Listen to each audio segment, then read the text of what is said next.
Hey cantik, coba kau catat, keretaku tiba pukul 4 sore. Assalamualaikum warahmatullahi wabarakatuh. Kami dari kelompok 2, saya atas nama Desa Kadek Yuniastuti, Stambuk C3018161 akan mempresentasikan nilai seumur hidup pelanggan dan ekuitas pelanggan. Pada tampilan 5.20 sudah menjelaskan bahwa cara untuk menentukan profitabilitas pelanggan oleh waktu tertentu pada suatu titik. Perusahaan sekarang melihat memandangnya penting nilai jangka panjang oleh pelanggan. Seperti yang diharapkan, kontribusi suatu laba selama periode sepenuhnya yaitu perusahaan mempertahankan pelanggan. Hal ini disebut dengan nilai seumur hidup pelanggan atau nilai tersebut dikalkulasikan dengan nilai sekarang oleh semua estimasi laba di masa yang akan datang oleh pelanggan. Nilai sekarang dibuat karena laba oleh pelanggan sangat diharapkan dilanjutkan untuk beberapa tahun kemudian. Dengan menyediakan ukuran nilai pelanggan relevan yang begitu menyeluruh atau efisien, CLV menghitungkan ekspektasi perusahaan dalam perkembangan potensial laba di masa yang akan datang bagi pelanggannya. Kalkulasi LCV cukup rumit, namun dapat digambarkan secara sederhana. Contohnya seperti asumsi Midtown Medical Clinic membeli sebuah perlengkapan medis dari Johnson Medical Supply Company. Johnson memperhitungkan CLV oleh klinik medis dengan memproyeksikan laba oleh klinik itu. Seandainya perusahaan peramalan laba per tahun senilai 20.000 US dollar dibuat 3 tahun. Baiklah, perkenalkan, nama saya Sri Wahyuni, Stambuk C301-18137. Selanjutnya yaitu, untuk mengukur nilai pelanggan atau kelompok pelanggan dapat menggunakan CLV. Begitu juga untuk menentukan bagaimana pemasaran dan jasa pendukung harus dialokasikan kepada pelanggan. Untuk meningkatkan keseluruhan profitabilitas, perusahaan juga dapat menggunakan CLV. Karena untuk meramalkan laba di masa yang akan datang dengan tingkat keakuratan yang tinggi, sulit dilakukan oleh CLV, dan karena pilihan dari tingkat diskonto melibatkan penilaian CLV, maka penting untuk membandingkan berbagai kalkulasi dari CLV yang dibuat dengan asumsi yang berbeda-beda mengenai peramalan laba dan tingkat diskonto. Ekuitas pelanggan atau Customer Equity, CE, yang merupakan jumlah dari CLV untuk seluruh pelanggan perusahaan adalah perluasan dari CLV. Menyediakan peta bagi perusahaan untuk menggunakan CE dalam mengimplementasikan strateginya merupakan tujuan dari pemakaian CE. CE juga dipandang sebagai ukuran total nilai suatu perusahaan, yang juga mirip dengan ukuran lainnya dari nilai perusahaan yang telah dijelaskan pada bab sebelumnya. Kunci utama untuk memahami pemicu CE dideskripsikan dalam 3 kategori umum, yaitu ekuitas retensi, ekuitas nilai, dan ekuitas merek. Selanjutnya akan dilanjutkan oleh teman saya. Nama saya Nilu Hayu Putri Dewi, Stambuk C301-18164. Saya akan melanjutkan materi dari teman saya. Ekuitas nilai adalah nilai yang ditempatkan oleh pelanggan pada produk maupun jasa perusahaan karena kualitas ataupun fitur dibandingkan dengan harga.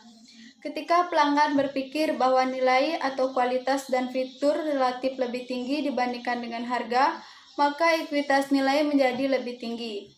Salah satu bagian dari ekuitas nilai yaitu pelayanan pelanggan yang dibahas secara luas. Contohnya, survei Bain & Company yang dilakukan pada tahun 2006 terhadap 362 perusahaan yang menunjukkan bahwa 80% dari perusahaan-perusahaan tersebut merasakan diberikannya pelayanan pelanggan ketika hanya 8% dari pelanggan perusahaan menyetujuinya. Secara jelas, perusahaan-perusahaan ini mempunyai pekerjaan yang harus dilakukan terhadap ekuitas nilai mereka. Manajemen ekuitas nilai merupakan salah satu cara yang bisa dilakukan perusahaan untuk membangun customer lifetime value kepada setiap pelanggan dan dengan perluasan melalui ekuitas pelanggan. Perkenalkan, nama saya Nimade Asri Dewi, Stambuk C301-18160. Baiklah, saya akan melanjutkan materi dari teman saya yaitu ekuitas merek. Ekuitas merek adalah pandangan tentang produk dan layanan perusahaan dan tidak ada atribut objektivitas untuk menjelaskannya. Ekuitas merek dibentuk oleh strategi pemasaran perusahaan. Penggerak utama ekuitas merek adalah kesadaran merek, sikap pelanggan terhadap merek, dan persepsi pelanggan tentang etika merek. Hak yang dipertahankan meliputi program dan aktivitas yang membangun hubungan untuk meningkatkan program loyalitas pelanggan yang memberikan manfaat khusus kepada pelanggan tetap. Program menarik yang memungkinkan pelanggan mendapatkan keuntungan dari harga produk yang lebih rendah dari perusahaan lain, dan layanan pelanggan yang konsisten di antara mereka. Perkenalkan, nama saya Niko Tutri Astuti, Stambuk C301 18125. Dari 3 kekuatan pendorong aset pelanggan, yang terpenting, penelitian menunjukkan bahwa pentingnya hubungan penggerak ekuitas pelanggan ini bervariasi dari satu industri ke industri yang lainnya. Misalnya, berbeda dengan industri penerbangan yang kerap kali memangkas keuntungan pilotnya, industri perhotelan malah berfokus pada mempertahankan ekuitasnya. Sekarang lebih umum untuk melihat hotel dengan paket keanggotaan.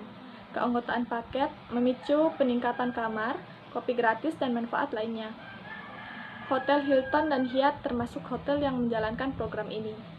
Hotel ini juga dikenal sebagai Hotel Hilton Honors dan Hyatt Gold Passports.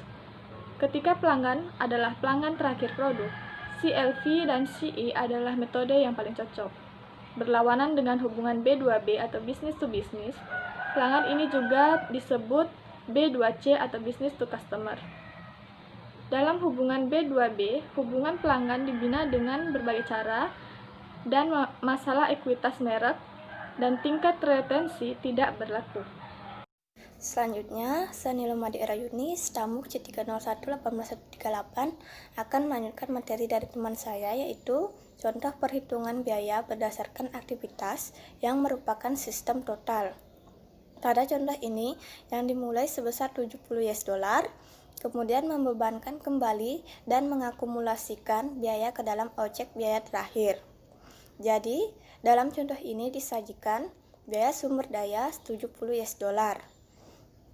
dengan aktivitas yang pertama, bahan baku $10, kemudian aktivitas pendukung yaitu aktivitas produk atau jasa sebesar $15, dan objek biaya final yaitu terdiri dari produk sebesar $10, kemudian aktivitas pelanggan sebesar $20, dan dilanjutkan dengan mempertahankan infrastruktur $25. Kemudian total penggerak biaya terbagi menjadi 3 bagian, yaitu yang pertama ada penggerak sumber daya, kedua penggerak aktivitas menengah, dan yang terakhir penggerak aktivitas terakhir. Dengan catatan, penggerak aktivitas menengah membebankan kembali setiap akumulasi biaya input aktivitas ditambah biaya itu sendiri. Jadi, biaya produk aktivitas pelanggan ditambah biaya untuk mempertahankan sama dengan biaya total untuk menyelamatkan, yaitu sebesar $70. Dan materi selanjutnya akan dilanjutkan oleh teman saya. Baiklah, selanjutnya nama saya Iwayan Widya Astawa, Stambuk C301 18174. Perhitungan biaya berdasarkan aktivitas dengan banyak tahap. Dalam prakteknya, kompleksitas perusahaan disebabkan oleh keragaman produk, jasa, dan proses produksi atau operasi. Sedangkan aktivitas lain langsung dialokasikan ke objek biaya. Berdasarkan aktivitas merupakan objek biaya menengah dari aktivitas lain. Untuk secara akurat menangkap dan menghitung biaya untuk kompleksitas ini, beberapa perusahaan menggunakan penetapan biaya berdasarkan aktivitas multifase untuk aktivitas 2 fase yang telah dijelaskan sebelumnya daripada perhitungan berbasis biaya. Baiklah, perkenalkan nama saya Nilu Gede Intan Melinda, Stambuk C301 18136 akan melanjutkan materi dari teman saya, yaitu perhitungan biaya berdasarkan aktivitas dengan banyak tahap. Pada perhitungan biaya berdasarkan aktivitas dengan banyak tahap, biaya sumber daya dibebankan pada aktivitas tertentu yang pada gilirannya dibebankan pada aktivitas lainnya. Sebelumnya dibebankan pada objek biaya terakhir, produk, jasa, atau pelanggan perusahaan. Aktivitas yang dinamakan aktivitas pendukung menyediakan jasa pada aktivitas lain, kemudian pada rantai lain, aktivitas produk atau jasa, aktivitas pelanggan, aktivitas untuk mempertahankan infrastruktur. Tampilan ini mengilustrasikan bagaimana total biaya sumber daya sebesar $70 dibebankan pada perhitungan biaya berdasarkan aktivitas dengan banyak tahap. Setelah mengalokasikan banyak tahap sebesar $25, dibebankan pada produk sebesar $20, dibebankan pada aktivitas yang diberikan dengan pelanggan, dan sebesar $25 dibebankan kepada biaya yang berkaitan dengan infrastruktur, peralatan komputer, dan perangkat lunak, bangunan, peralatan lainnya, dan sebagainya. Sekian materi dari kelompok kami, kurang dan lebihnya mohon dimaafkan. Saya ucapkan terima kasih.